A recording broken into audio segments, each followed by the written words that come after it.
How's it going, everyone? I've been asked a lot about how I travel the world and not spending a lot of money, so I will give you some tips in this video for your travels. Before you leave your homes, and this is maybe a no-brainer, you have to work really hard and make a lot of sacrifices. Don't go spending money on things that you don't need. Every dollar counts, especially if you're going to places in Asia or South America, Africa, the remote areas where literally you can eat for $1 or $1.50 per meal.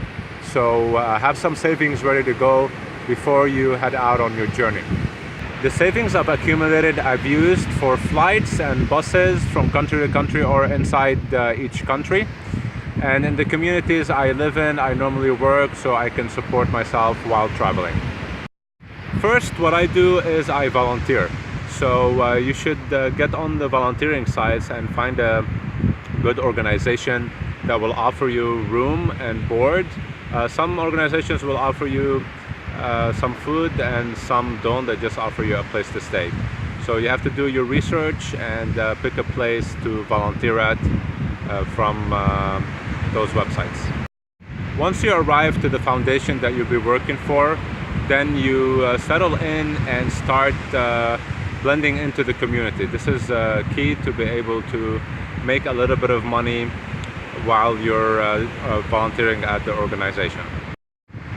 The way I've been doing it is by teaching English. So once I'm settled in an organization and get to know the community a little bit, I start asking around to see who wants to learn English.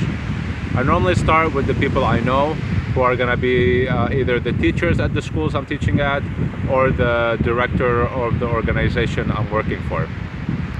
Let me give you some examples of places I worked at and volunteered at the same time.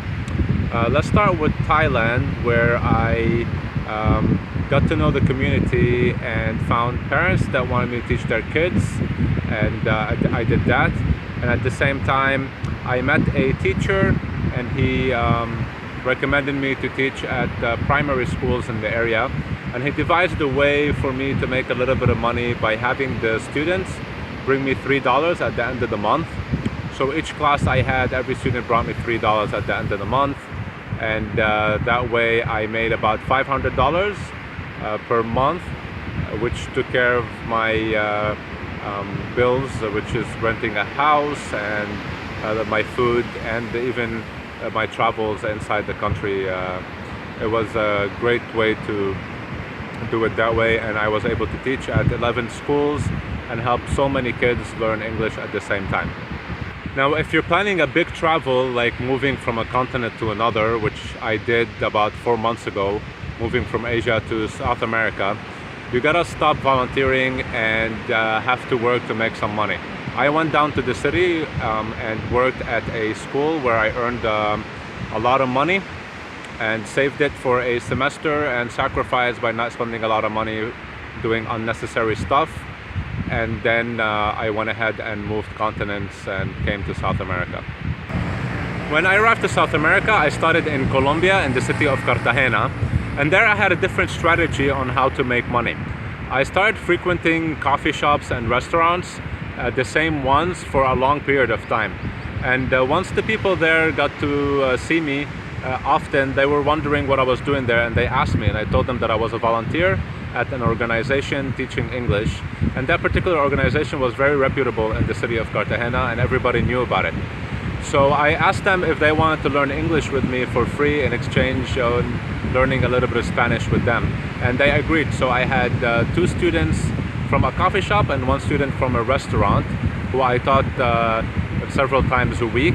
And they referred me to other friends of theirs who I started charging. So I made money off of the friends of my initial students. Right now I'm in Ecuador, and here at the foundation I'm working for, I spoke to the director when I got here, and I told her that I needed to make a little bit of money. So if she knew anybody that wanted to learn English, that would be great. And what she did is she sent a message out on her website to all the people in the community that are connected to her through the website. And I got 2 students now that I teach 3 times a week, and I'm hoping to get some more students. A side note here, I just want you to know that it's very important to let people know in the community that you are in that you're actually a volunteer and here to help the people in the community. They become more friendly with you, and they understand that you are here to help them, and they are more willing to refer people to learn with you as well. And that way you can blend into the community, get to know a lot of people, and connect with everyone and be able to teach and make a little bit of money. If you're a volunteer of a different kind and not a teacher, that's not a problem. If you speak English, you're always able to teach. It's a very easy way to do it, because a lot of people want to learn English all over the world, and most of them don't speak English very well. So whatever your level of English is, it's good enough to be a teacher and earn some money that way. For teaching, I normally charge the price of a meal. So in Thailand, I was charging $1 to $1.50 an hour, because that's the price of a meal. In South America, it's about $3, and that's how much I'm charging for the hour. And when you let the students know, actually go ahead and let them know, like, oh, I'm charging the price of a meal, which is, I guess, $3 here. They tend to see that you are not here to make money off of them, but you're just trying to get your daily needs met, from food to water to whatever you normally need. And you'll get a good reputation and a lot of recommendations, and before you know it, you'll have a lot of students to teach. The key is not to be shy and to be friendly and social, and push yourself to try to meet people and become a part of the community. I've met a lot of volunteers that come here and they just do their job at the foundations, and they go back to their room and on their computers or on their phones watching Netflix or movies or something, and they don't blend into the community and they don't experience much of it. And that's not the best way to do it if you're trying to make some money. You really need to be out there trying to make some connection, meet some people, and push yourself to be able to make money, and then experiencing the real culture in the community and having new friends and practicing the language. Learning the language in the country you're in is very important. That opens up the door in your community and the whole country as well. You'll be able to meet more people and be able to communicate your thoughts, and also find students to teach. Last tip is that don't procrastinate, don't be lazy, and don't fall into a solo routine. You are here to experience the culture, experience the people, be part of the community, and every time you push yourself to do something, you might meet somebody new that can potentially become a new student. So don't stay in your room and do the same things you do in your country.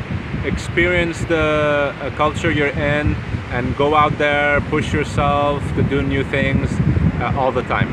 All right, that's it, and good luck, and I know you can do it.